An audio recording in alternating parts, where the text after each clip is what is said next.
Hey, everyone. Thanks for sticking with us for the afternoon.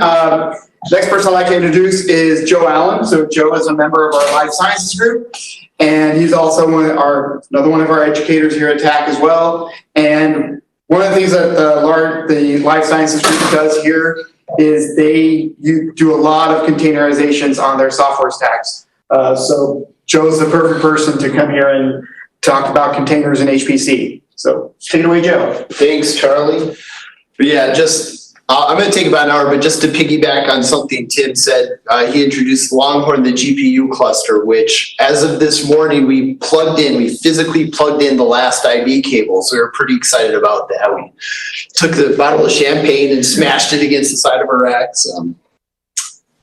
We didn't actually do that. I hope I didn't get in trouble for saying that. But, that's neither here nor there. I'm here to talk today about containers in HPC, which we in our group, the Life Sciences group, we use them a lot to support our users. Suffice to say, a lot. And I know this has been a long institute, and this is the last slot and the last day. I'm fully aware, and so I try to make this a little bit lighter. I know our brains are already full, and so this is, you can put it in a new box. There's no prior knowledge needed to follow this talk, just sort of coast into this new container space, and I'm going to try and keep it kind of light. So the objectives for this session, I'm going to just start out really low level. What is a container? How are containers useful? We sent out, Scott Lathrop and his group sent out a pre-meeting survey collecting prior knowledge about containers, and it looked like the majority of experiences were in the novice to none experience for containers. So we tried to gear this talk toward the novice and none crowd. After that, I'll talk a bit about how to find and use existing containers, how to develop and use your own containers. And actually, this part is hands-on. I know this is the Petascale Institute, but this hands-on part is actually going to be on your local device, your laptop. In the Slack channel, there's some instructions to get started and get your laptop up to spec to start doing containers on your local machine. And then we're going to finish off with some more hands-on. Yeah, is that little prompt being projected down? We're going to finish off with some more hands-on on the actual HPC system. So I'm going to stall here for a second longer while you guys look at the link at the bottom and type it into your browser furiously. And what that is, it's just basically a list of the commands we do in the hands-on order. There's not really a narrative attached to that list of commands, but it's just going to facilitate cutting and pasting in case my slides don't project well, for example. And one other thing I want to mention as we go on, I asked Charlie, who's in the room with me here, to watch Slack. And if you have questions that I can, quickly interject and answer live, I'm more than happy to do that. So post it in Slack. And if Charlie sees a particularly relevant or urgent question, I'm happy to pause and answer it while we go. There will be time at the end as well. So what's a container? So the standard definition you get from the Docker website is that it's a unit of software packaged up your code, which is your application that you're running, and all of the dependencies and libraries and everything that comes along with it to make it run, so that it can run quickly with very low overhead and reliably from one platform to another. Containers are really good at isolating the thing that you want to do, the scientific application you want to run, isolating it from the environment you want it to run on.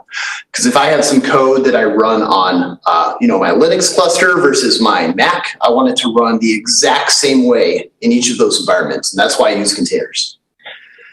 I mentioned that it's very lightweight. There's low overhead, and we're talking, benchmarks vary, but we're talking low single digits % overhead, if that, for containers. It's not like a virtual machine, where the virtual machine stands up this hypervisor layer, and on top of that, there is like a virtual kernel that drives your application and all the OS and the software and everything. In that virtual machine sort of setup, you're looking at 15 to 20% overhead or slowdown of your code just so that the hypervisor can run. Containers, however, they share the host kernel, and it just lets your code that's inside that container, it moves it closer to the actual bare metal. And so you see very low overhead. Docker, of course, is the containerization gold standard. If you've heard of containers, you've probably heard of Docker. And it's actually, when I was putting this slide together, it surprised me that Docker has only been around since 2013. Because I feel like I've been hearing about it at the very least much longer before that. But it's you know, in the supercomputing world, it's a relatively recent tool. The great thing about it, I sort of mentioned, it can be deployed everywhere.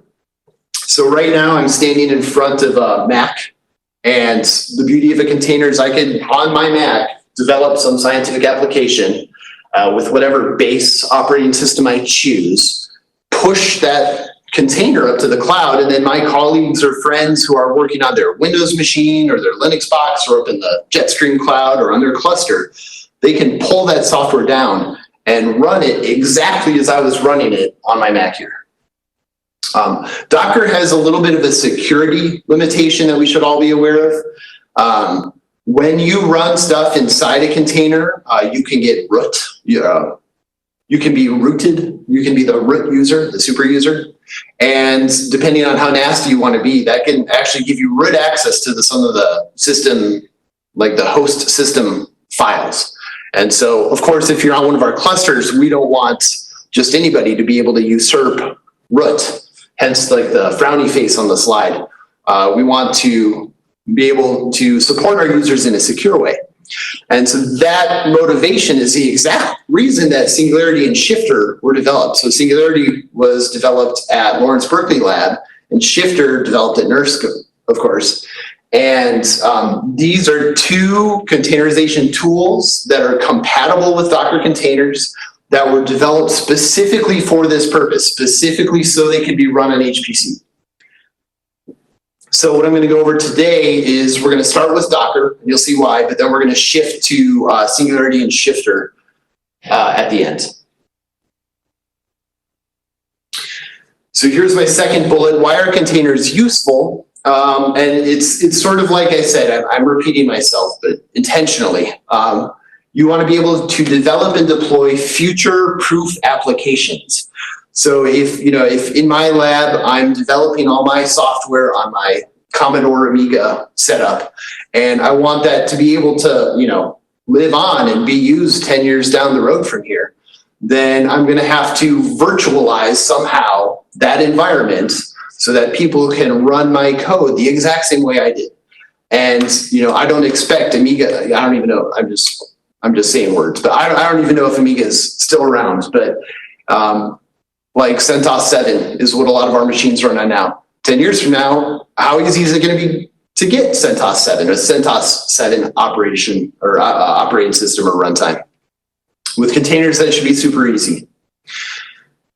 And it's also really useful for distributing production-ready code. So if I'm a developer and I'm writing my own applications, that I'm on my laptop, I run them in my lab, I'm super happy with how they work, and I want to share that with others, then what I do is, instead of just deploying the source code to GitHub and leaving it to other biologists or domain scientists or whoever to download that source code and try to compile it and run it, why don't I develop my source code, attach to it this Docker environment or a Docker file that also, it compiles the code the way I want it. It pulls in the dependencies that I like, that I use.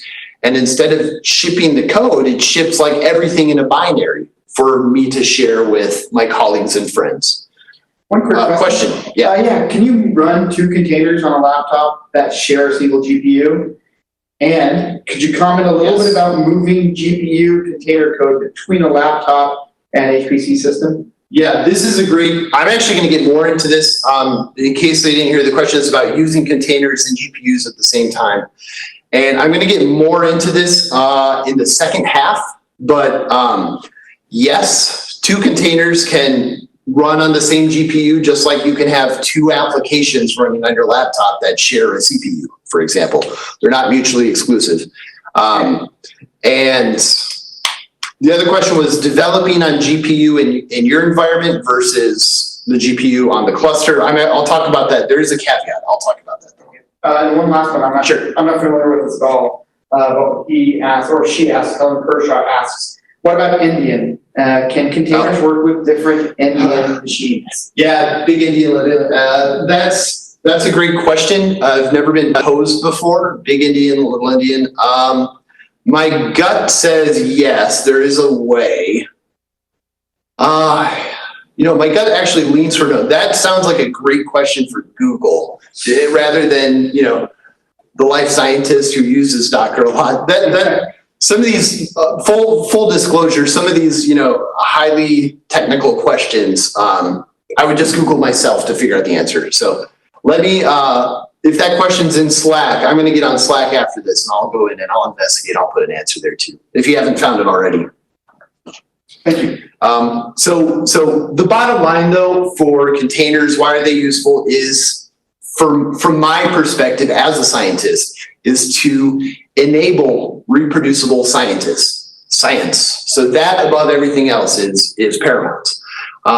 You go to the literature, you read papers, and in method sections, you'll see someone say, okay, I did some molecular dynamic simulations with GROMACS. And you're like, okay, great. That doesn't actually tell me a lot.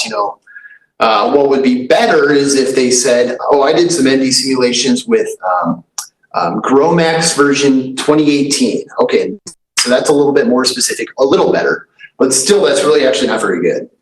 What would be more appropriate is if they came and said, okay, I actually did MD simulations with GROMACS version 2018 on CentOS 7. And actually that's much more of a complete story. But in the future, when you're talking about reproducing science that you see in manuscripts, we could just build that GROMACS 2018 on CentOS 7 base container and distribute that along with the manuscript. And here's my raw data. Here's the exact environment it ran in. Here's the exact commands I used. You can reproduce that. So that is our goal. That is why we are saying containers are useful.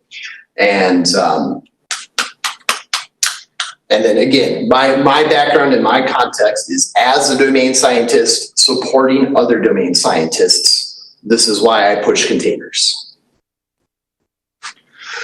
Which brings me to my sweeping declaration that everyone, then now feel free to debate this on Slack as I talk, but I personally feel that everyone who is analyzing data with some scientific software or performing some sort of numerical simulations on whether it be your local resource, a cluster, or a cloud environment, every single one of those people should learn to develop and use containers.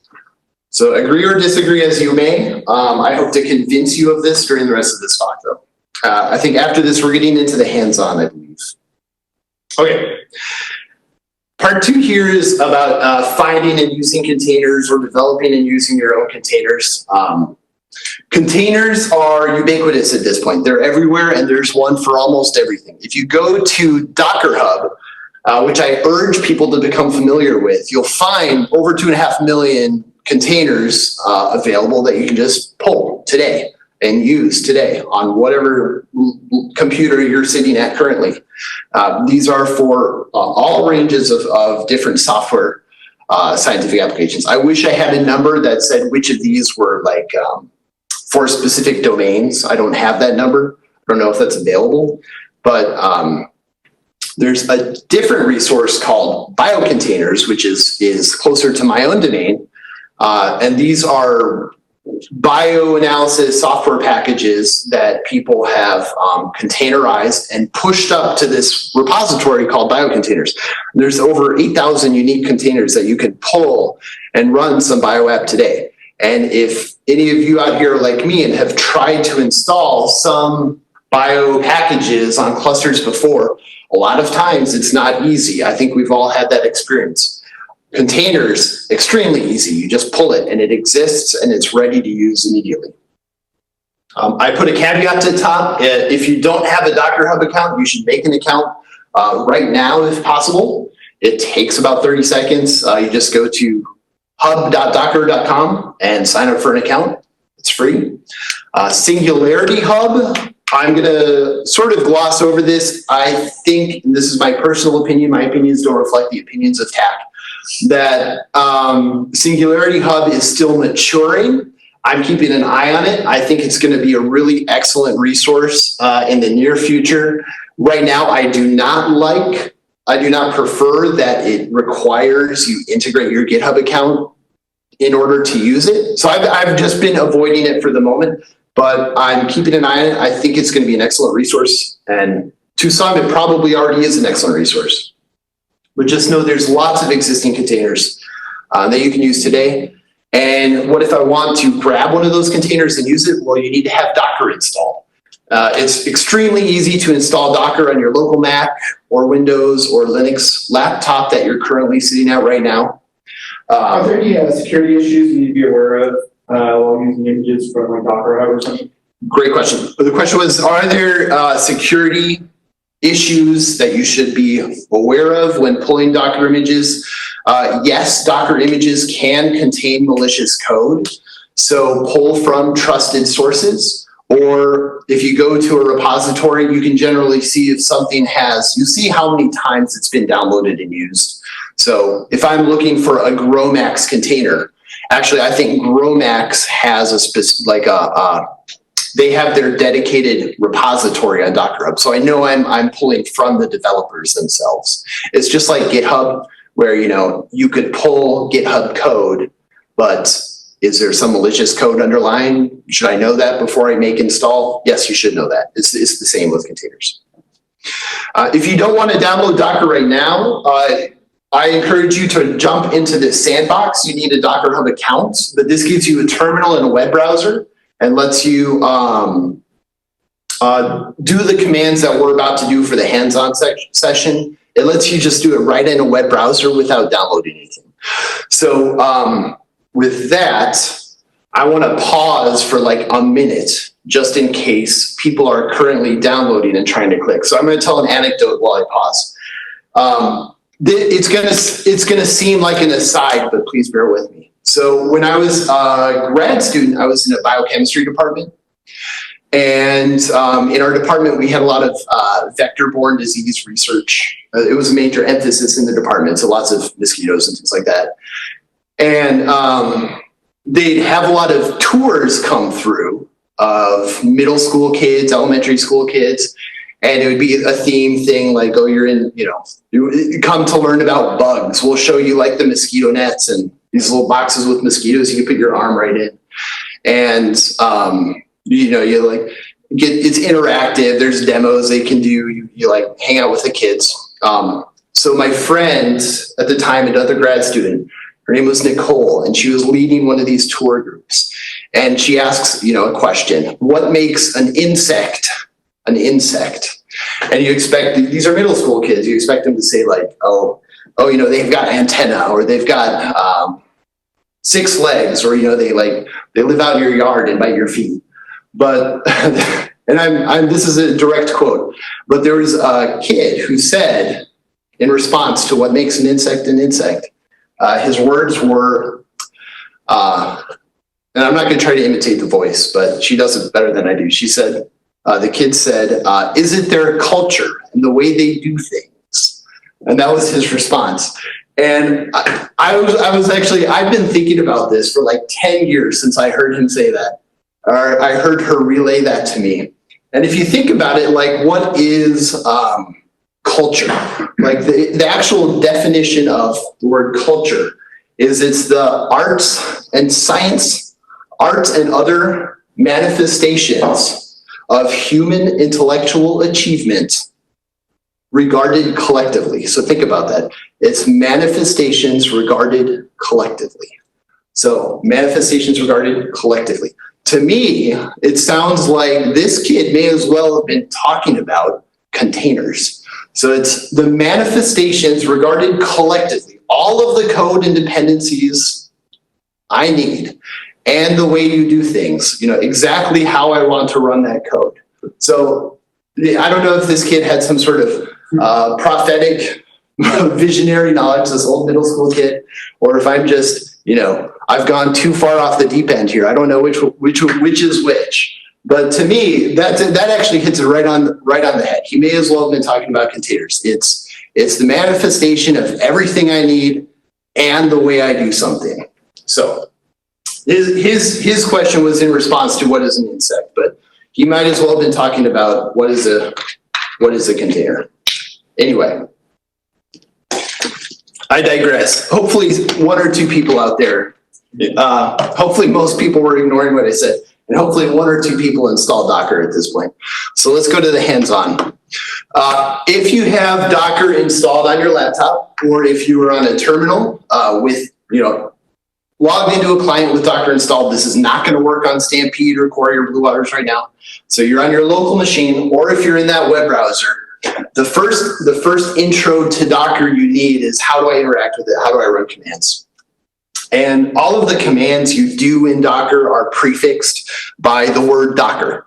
So Docker itself, if you just type it on an empty command line and hit return, you'll see a list of options come up. It's going to be a long list of many different commands, probably like 20% of which you'll ever use. The other 80% will be, more management commands or esoteric things that you don't use as often. But a simple thing to just show your command line exists and is working is just to type Docker version, and that should spit out what version of Docker you have installed. You can type Docker images, and at this point, if you're new to Docker, that should return no images, because what this does is it lists all of the container images that you've downloaded to your local machine. So if you're new to Docker, it'll show nothing. If you have assets on there already, it'll show something. And Docker PS is another command.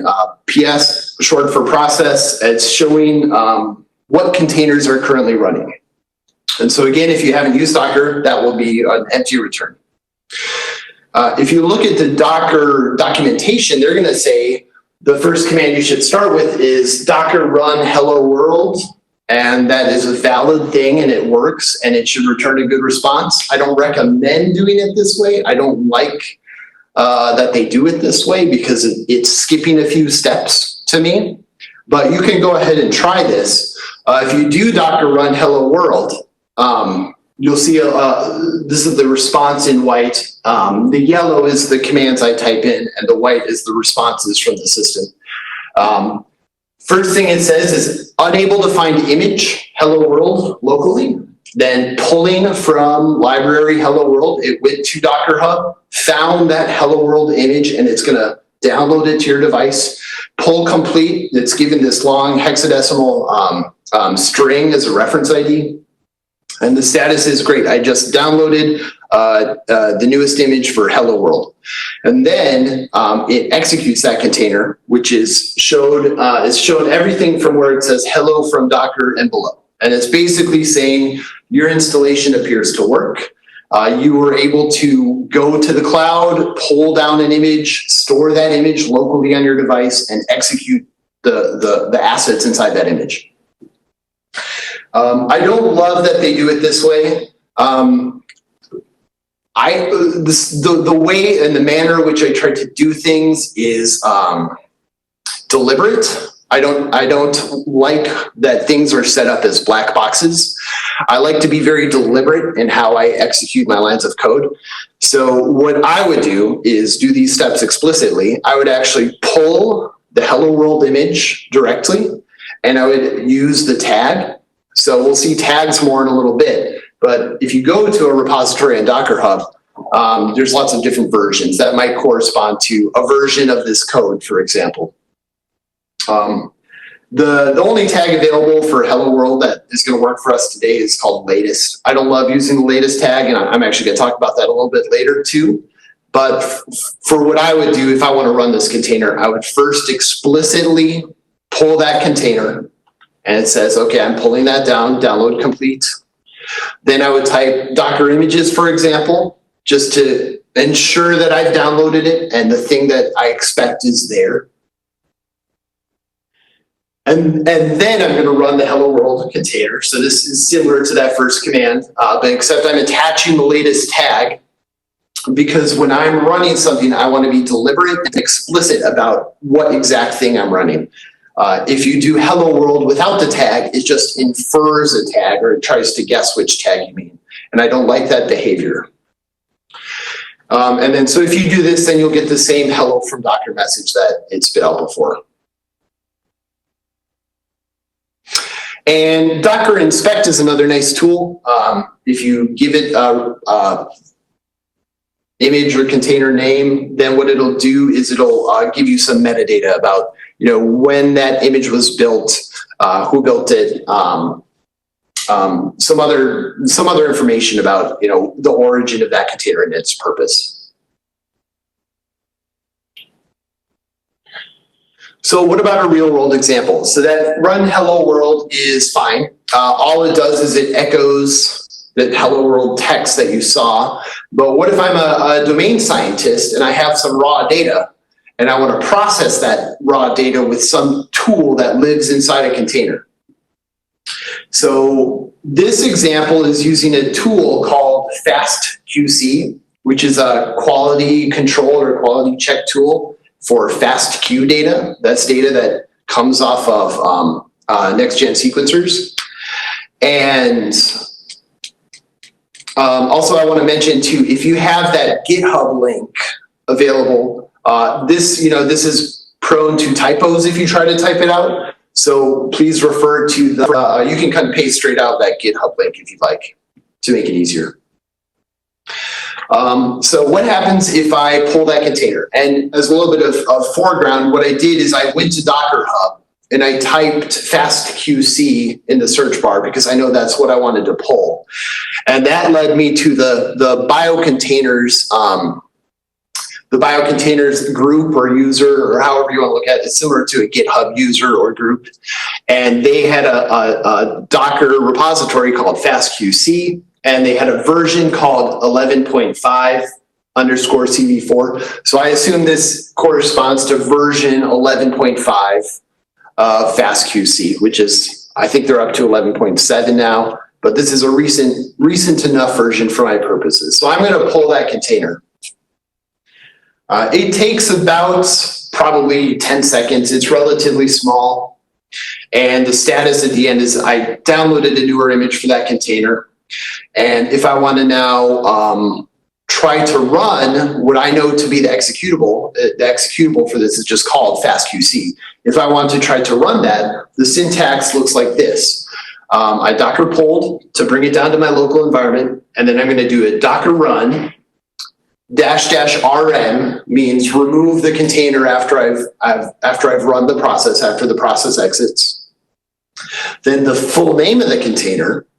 And if I didn't use the colon tag here, the colon 11.5, that would be fine. It would infer which one I want to use based on what's in my environment.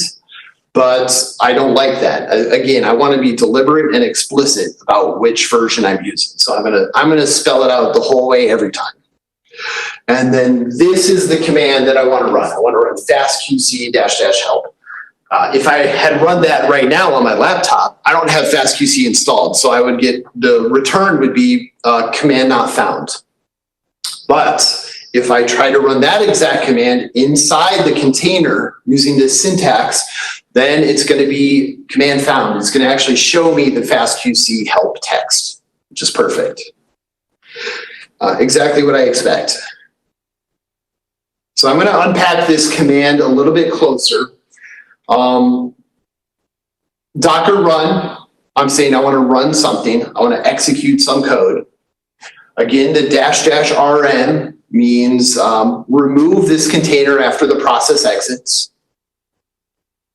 This is the full name of the container and the tag, just as it's found on Docker Hub. And then this is the command I want to run. So if I'm a bioinformaticist and I'm used to running FastQC all the time, this command, fastqc-help, is extremely familiar to me because I've executed it 1,000 times. And so you, working in your domain, you have the tools that you're extremely familiar with. And so you know exactly what your command would look like at the end. And basically everything would be the same except the name of the container that you're running.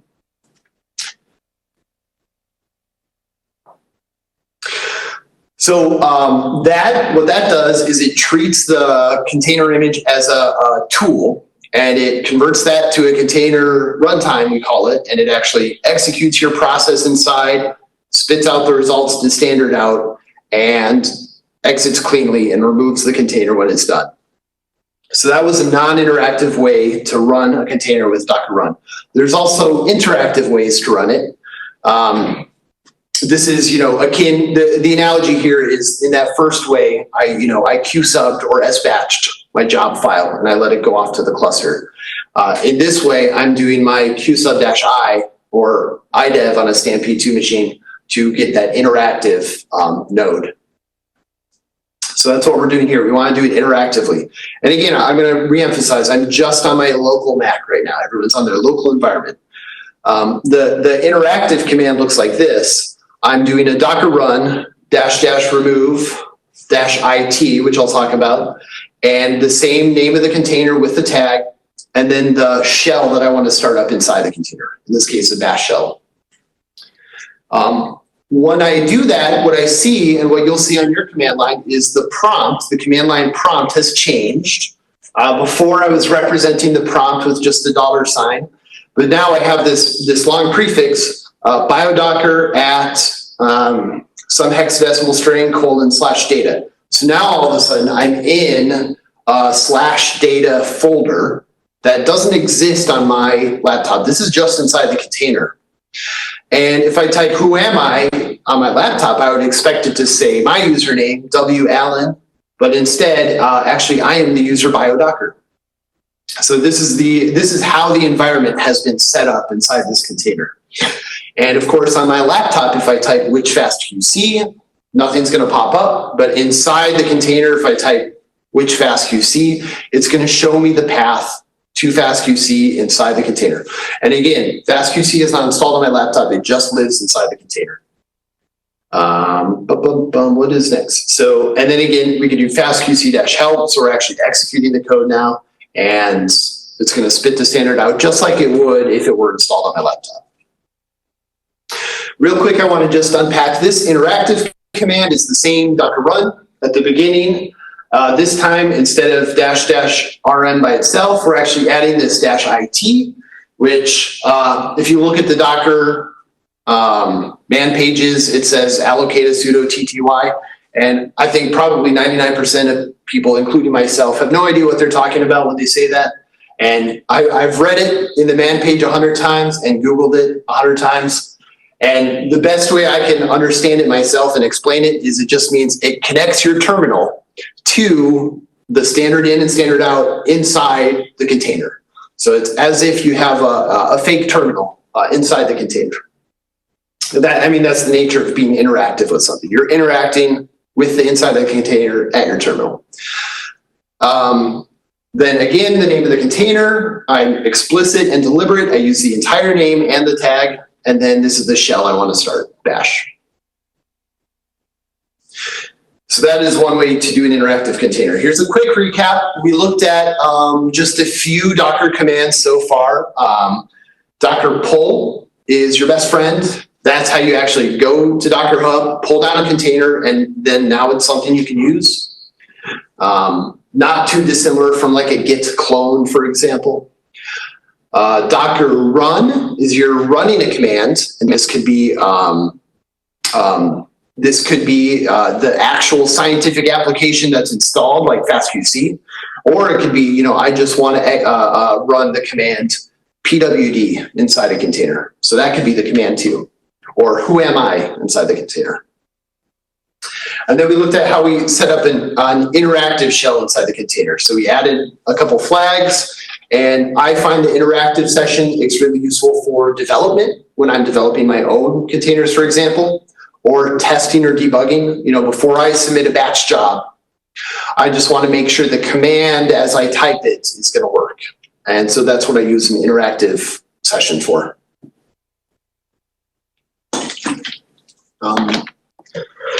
So I'll pause for a moment just in case there's any questions related to that before we move on to how to develop your own containers. There's a couple ways to do this, but sticking with the theme. I'll go. Question?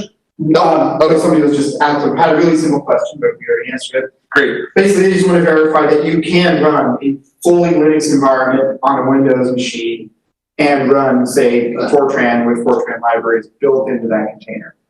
Yes. Yes, you can run Linux environment on Windows. It's difficult to do the opposite. Okay, so this might have come up in Slack, but yes, Windows base operating systems, like as a container, only run on Windows machines, is what we've found. Also want to make note that there is a lot of steps you have to jump through to get Docker working on a Windows machine as well.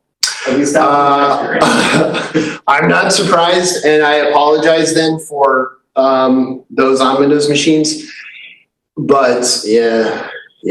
I mean, this is probably also why most of the clusters we work on are Linux. It has gotten easier, but there's still a lot of hoops you have to do on a Windows machine to get Docker running right. But yeah, and I don't want to be disparaging to Windows because, like, it, science runs on Windows too, and lots of people have Windows laptops, and so I don't want to be disparaging about it. But me personally, it's not what I am comfortable with or have experience with.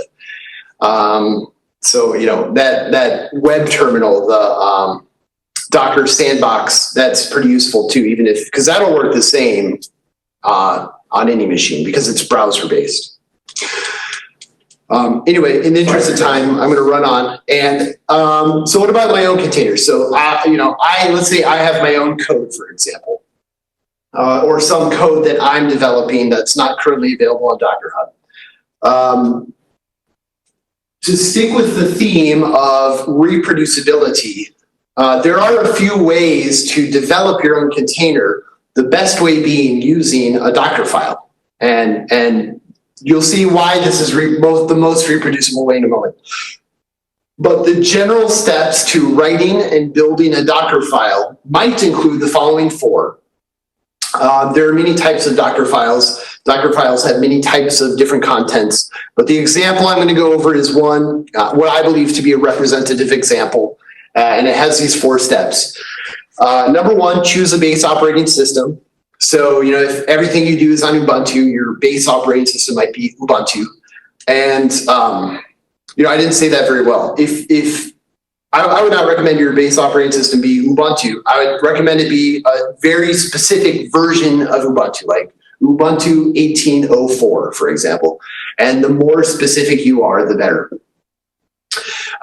Following your operating system choice, you're going to install your dependencies and other useful packages. And imagine this step as, I've just inserted the clean Ubuntu 18.04.iso into my brand new Linux computer, and I'm booting from that disk.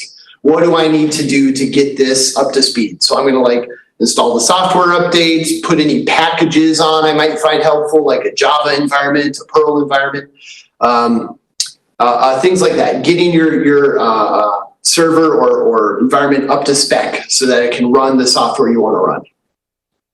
Step 3, install the scientific application. And step 4, set any environment variables that might be helpful. So let's see this in action. Okay, where am I? I'm on my local machine. And for this, I've created a new folder called FastQC dev folder.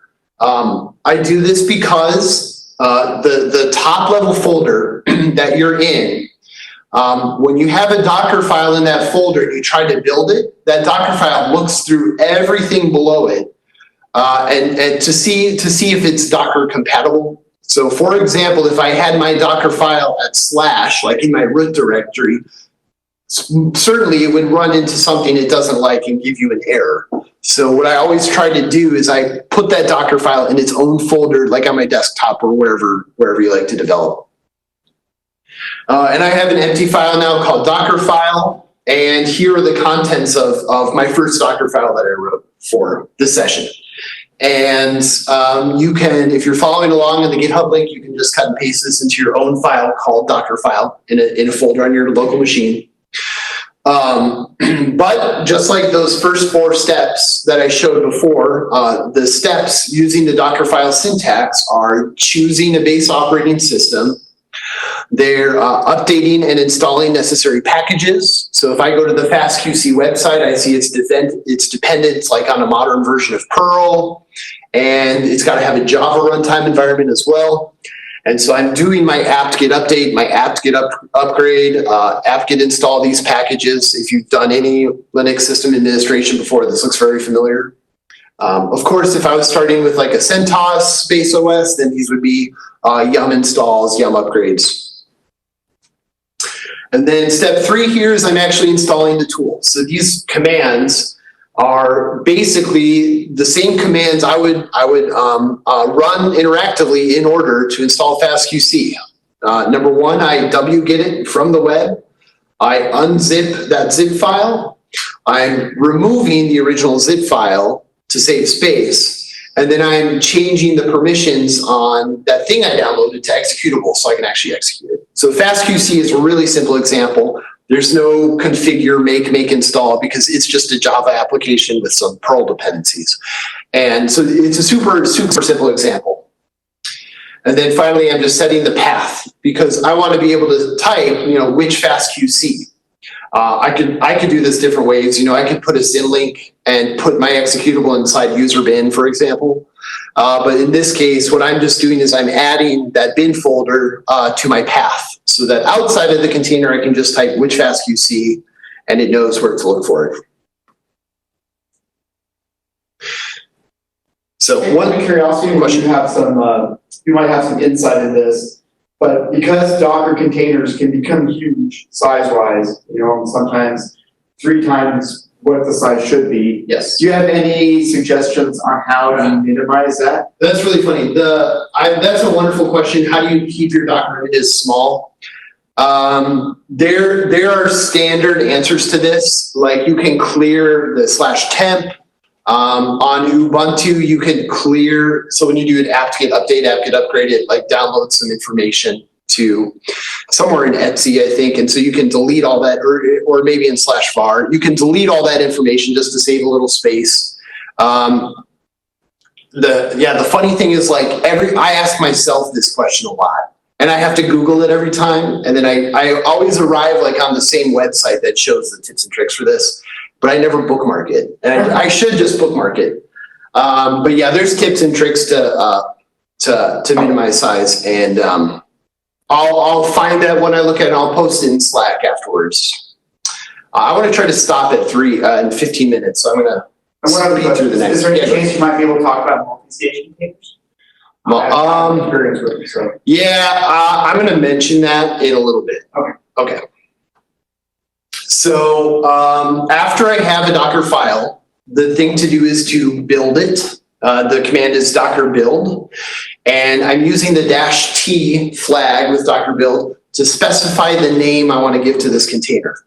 And instead of username, I encourage you to put your Docker Hub username, just like you would like your GitHub username, for example. You want to namespace your Docker image with your username so that when you try to upload it to Docker Hub, it knows where to put it.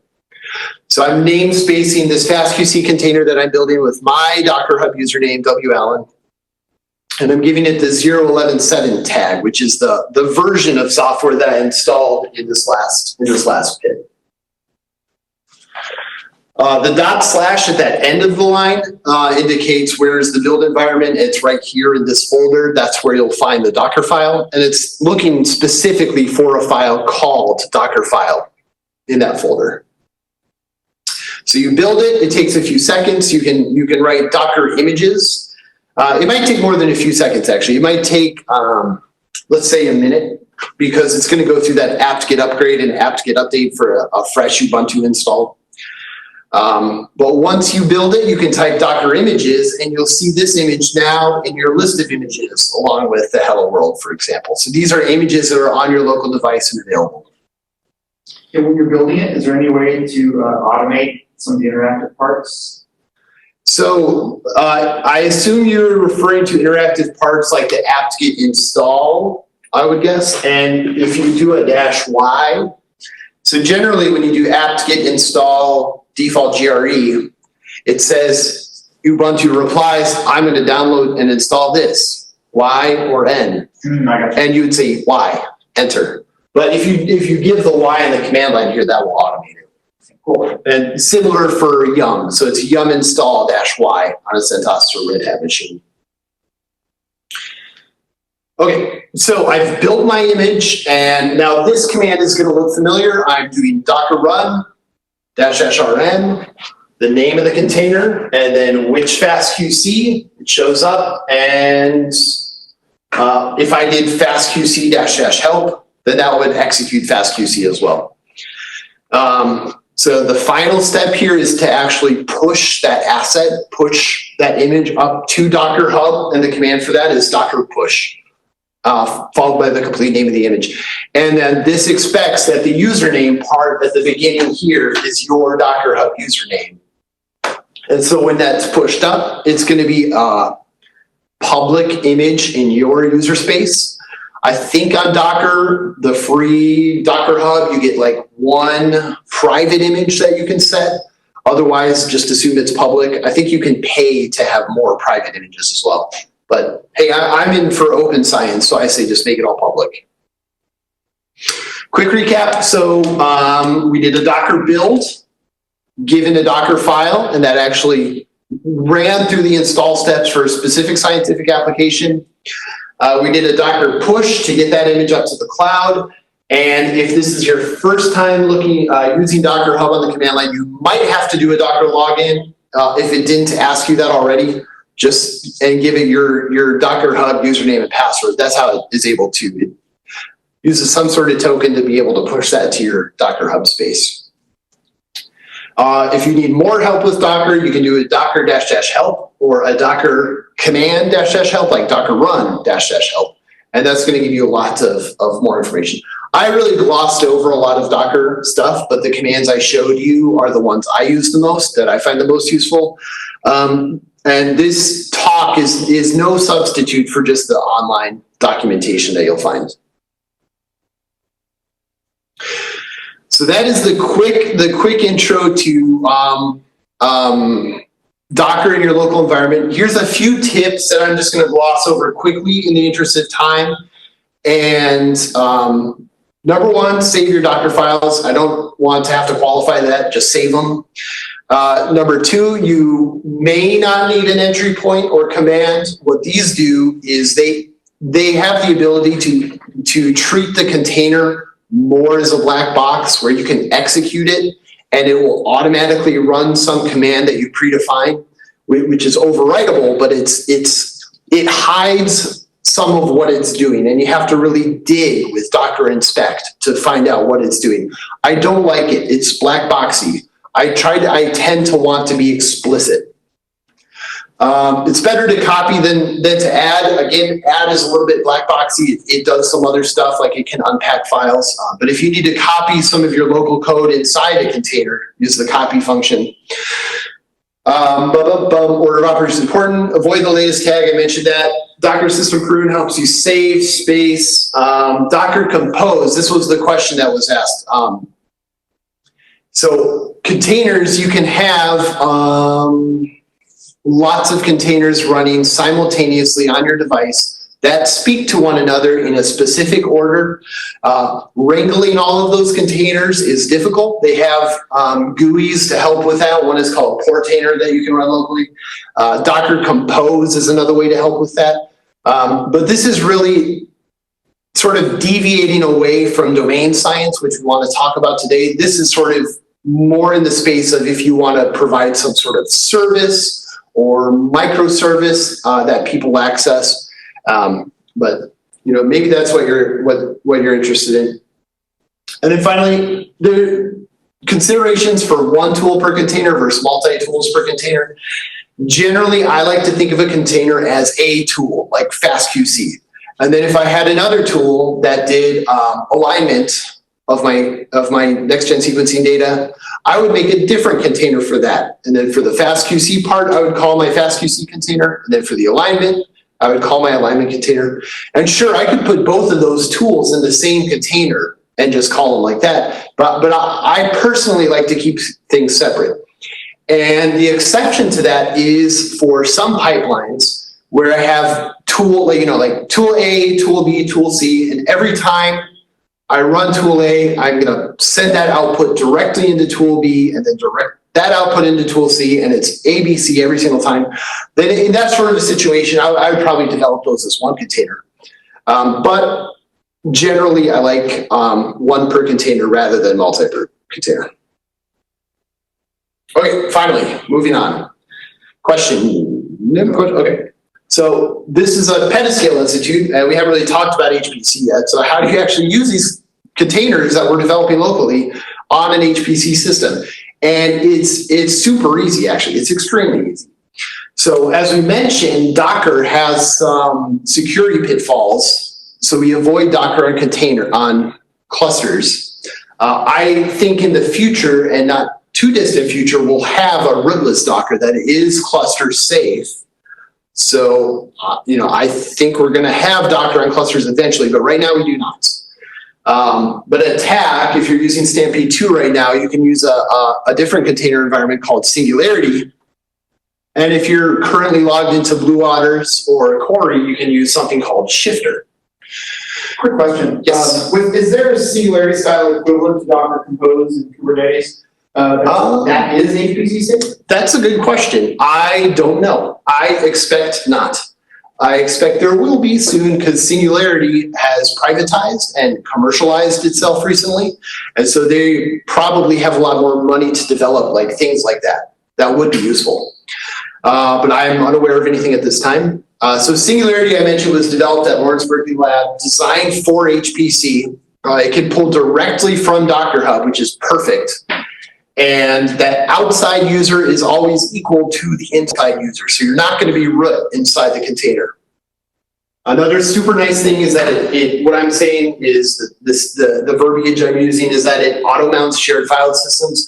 So if you're on Stampede, we've got home, work, and scratch. Those folders are underlaid into the container that has this file system underlay process. So any files that you write or read from those are accessible inside and outside of the container. Singularity is MPI aware, means you can scale your applications as GPU aware. There was a question before about developing a GPU application on your local machine versus on a cluster. And there's a caveat. The GPU runtime on your local, so say I have CUDA 8.1, then on my laptop.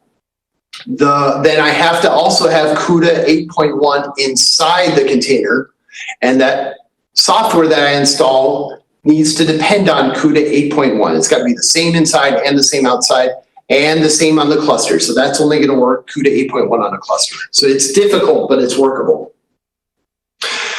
Singularity has a build process, but full disclosure, I don't prefer it. I prefer this Docker build process, push to Docker Hub, and then you zip over to the cluster and you Singularity pull the container down and run it there. So Shifter, developed at NERSC, also designed for HPC. It's in a lot of ways very similar to Singularity. MPI aware as well, root is squashed, command shared file systems, designed for HPC. And I believe this is direct from the Blue Waters Shifter tutorial. And it says just what I said about Singularity. Their recommended development process is start on your local machine, build your Docker file there, push it to Docker Hub, then zip over to the cluster and Shifter image pull it down and run it from there. And so we'll see that in action now. So here's the scenario, and this is our last part. You are a researcher and you have some raw data. Call that data sp1.fq. This data is on that GitHub repo that I linked, and you can pull it down. And this is something you should do on the cluster. And you want to analyze it. Let's say, for example, this is a very expensive analysis, though, and you don't have a lot of time for it, and you don't want to lock up your local laptop. So what you want to do is actually do this analysis on a cluster. Easy peasy, we've all been there. However, this HPC cluster that you're on is CentOS, and my FastQC software is only working on Ubuntu. This, of course, is not true because it's an example, but let's imagine for a moment that it only works on Ubuntu for some reason. Here's your steps to a solution. Number 1, log into your favorite cluster. Number 2, stage your data, meaning wget it or pull it down from wherever it is. Number 3, pull the container, and we'll see that. Number 4, prepare a job template. I'm assuming everyone here has done that, especially after this week. And number 5, submit the job, check the results. Easy peasy. We've all done these exact same things, except maybe the container part is new. So number 1, log into your favorite system. If you're on Stampede 2, well, I'm not going to belabor this. I feel like we've been here this week already. So I'm going to step to stage 2, pull down your input data. And so the command you'll find on GitHub is just wget and then the location of the data. And you should expect a small megabytes file. It's just a few megabytes. And if you head the data just to see inside and make sure you have something that sort of looks like this. This is FastQC data or FastQ data.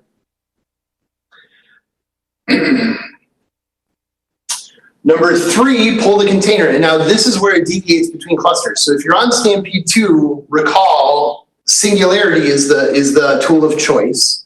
So number 1, you have to begin an interactive session with IDEV.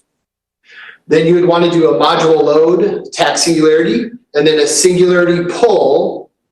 And this is the syntax they use to pull from Docker Hub. It looks like Docker : the username, FastQC tag. So if I was pulling with Docker, I would just omit the Docker : // but the Singularity syntax is similar. And I'm giving an extra flag here, -- name, which names the image it pulls a specific thing. Because for some reason, Singularity drops the WALN and when it saves the image, but I want to be deliberate and explicit about exactly which thing I'm running. So I'm giving it that long name. And this will download right into your work Singularity cache. So if you're on Blue Waters or Corey, you have to module load shifter on Blue Waters in an interactive session. And then you're going to do a shifter image pull. And this is the syntax. It's almost identical. Docker : WLN / FastQC 011.7. So you can pull mine or pull the one that you built if you were quick enough to build one. And then to confirm that that has been pulled, you can do a shifter images command and then grep for your container to make sure it's in the registry of available containers. So this conceptually is a little bit different. This shifter environment is more like the Docker environment on your local laptop. Whereas Singularity, it actually pulls down a physical file and names it .simg suffix. And so it's a slight difference. And then finally, what does it look like to run an HPC job? These are possibly not legible, but they're all available on that GitHub link I provided. And I think for the most part, you've seen many of these this week already. So it's nothing new. But on Stampede 2, the actual run command design is exactly what we did on our laptops. We load the Singularity module, and it's Singularity exec. Instead of Docker run, we're doing Singularity exec, the name of the image, and then the command you want to run, FastQC, and then the input data. And then you submit that as a batch job. Blue Waters and Corey are slightly different. So Blue Waters, it looks like you have a PBS directive here where you actually have to specify the shifter resource. Because I think when you submit this batch job, it performs a couple setup and then tear down steps before and after the job to get that node ready for shifter.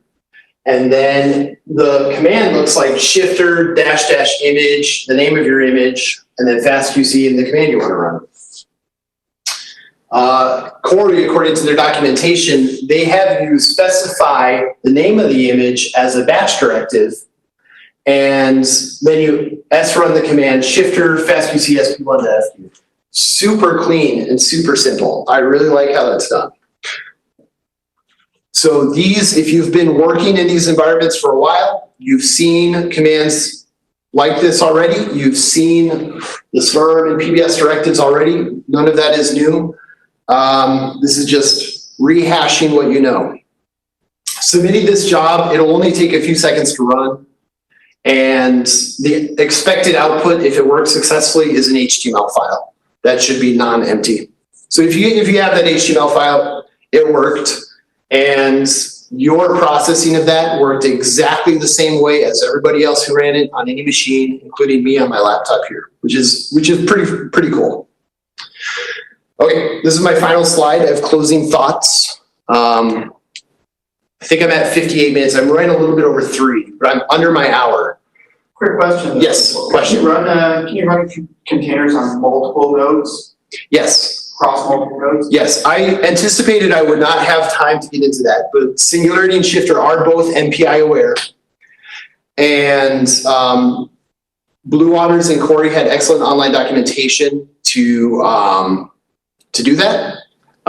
Stampede 2, our documentation is the Singularity documentation on how to do that. So closing thoughts.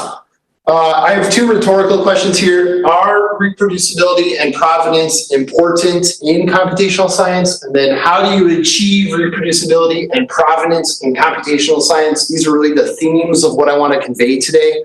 This first one, of course, is a trick question. Yes, of course they are. We shouldn't even be asking ourselves this. Reproducibility and provenance are of the utmost importance in computational science. I posit that containers and Docker are an excellent way to achieve reproducibility and provenance in computational science. There's really great integrations between GitHub and Docker Hub if you're a developer to assist you with that. And one thing I want to plug is on Stampede 2, we have something called biocontainers, which is a module. You can try and do a module help biocontainers and a module load biocontainers. And what that's going to do is it's going to expose about 14,000 containers in your path for mostly bio apps. And I don't have time to talk about it, but it's pretty sweet. And I would highly recommend if you're a Stampede 2 user to check out that. With that, I want to leave it for questions if we have time, if Scott will allow us a couple minutes. And otherwise, put your questions in Slack and I'm going to jump in right after this. Yeah, most of the questions we've been answering as they've been coming up. I'm sure there might have been a question or two that we missed. So huge thanks to Scott McMillan and Maxim Belkin who've been answering the majority of the questions coming through. Sweet. Thank you, Charlie, and thank you very much, Joe, for that great introduction to containers. That was wonderful.